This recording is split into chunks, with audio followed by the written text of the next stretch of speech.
امام جعفر صادق علیہ السلام نے فرمایا، اپنے گھروں کی صفائی مسلسل قائم رکھا کرو،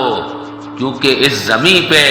کچھ شیطانی کیڑے ایسے رہتے ہیں جو گھروں میں اختلافات، پریشانیاں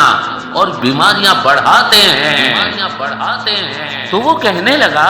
اے نواسہ رسول، شیطانی کیڑے وہ کون سے ہیں؟ تو امام جعفر صادق علیہ السلام نے فرمایا، اے شخص، وہ شیطانی کیڑا کاکروچ ہے۔ یہ اس زمین پہ تب سے ہے جب انسان کا وجود زمین پہ قائم نہ تھا،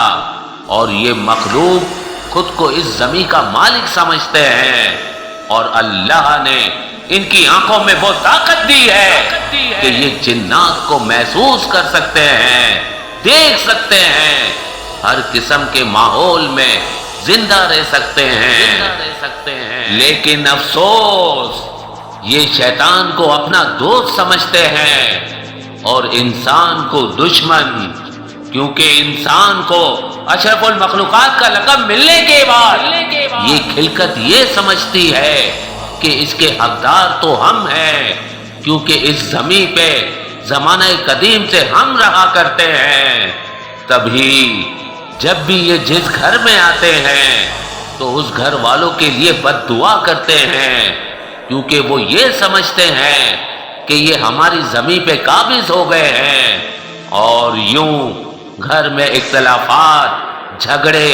اور پریشانیاں بڑھتی ہیں۔ یہ وہ خلقت ہے جو کپڑوں پہ لگی ہوئی میل تک کھا جاتا ہے،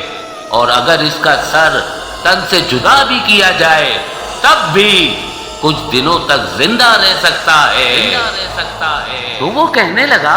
اے نواسہ رسول، ایسا کیا کرے کہ کاکروچ گھر میں نہ آئے؟